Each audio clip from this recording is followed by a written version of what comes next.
10 ఏళ్లు దోచుకున్న దొంగలు మళ్ళొస్తున్నారు. ఉప ఎన్నికల్లో వాళ్లకు కర్రగాల్చి వాత పెట్టండి. జూబ్లీహిల్స్ ప్రజలకు సీఎం రేవంత్ రెడ్డి పిలుపు. సొంత ఆడబిడ్డను అవమానించిన వాళ్ళు మహిళల్ని గౌరవిస్తారా? ఆటో వాలాలను బిల్లా రంగాలు రెచ్చగొడుతున్నారు. ఫ్రీ బస్సు బంద్ చేయాలని కేటీఆర్ హరీష్ రావు చూస్తున్నారు. గంజాయి డ్రగ్స్ను పెంచి పోషించిన వాళ్ళు రౌడీలా? పేదలకు అండగా ఉండేటోళ్ళు రౌడీలా? హైదరాబాద్ అభివృద్ధిని కిషన్ రెడ్డి అడ్డుకుంటున్నాడు. బీఆర్ఎస్తో కుమ్మక్కై మెట్రో మూసీ ప్రాజెక్టుని ఆపుతున్నాడని ఫైర్.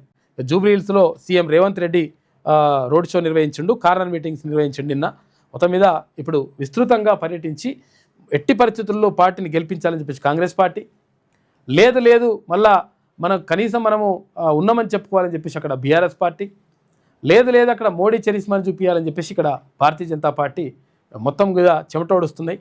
ఏమైతే చూడాలి. రాష్ట్రంలో రౌడీలు ఎవరో ప్రజలకు తెలుసని సీఎం రేవంత్ రెడ్డి అన్నారు. గంజాయి డ్రగ్స్ను పెంచి పోషించిన వాళ్ళు రౌడీలా, లేక పేదలకు అండగా ఉంటోళ్ళు రౌడీలా? జూబ్లీహిల్స్ ప్రజలారా మీరే ఒక్కసారి ఆలోచించండి కోరారు. ఇక కాంగ్రెస్ అభ్యర్థి నవీన్ యాదవ్ పేదలకు అండగా ఉంటున్నారని, ఆయనను ఉప ఎన్నికల్లో గెలిపించాలని పిలుపునిచ్చారు. ఇక జూబ్లీహిల్స్ ఉప ఎన్నిక ప్రచారంలో భాగంగా శుక్రవారం రాత్రి వెంగళరావు నగర్, సోమాజిగూడలో నిర్వహించిన రోడ్ షోలు, కార్నర్ మీటింగ్స్లో సీఎం రేవంత్ రెడ్డి పాల్గొన్నారు.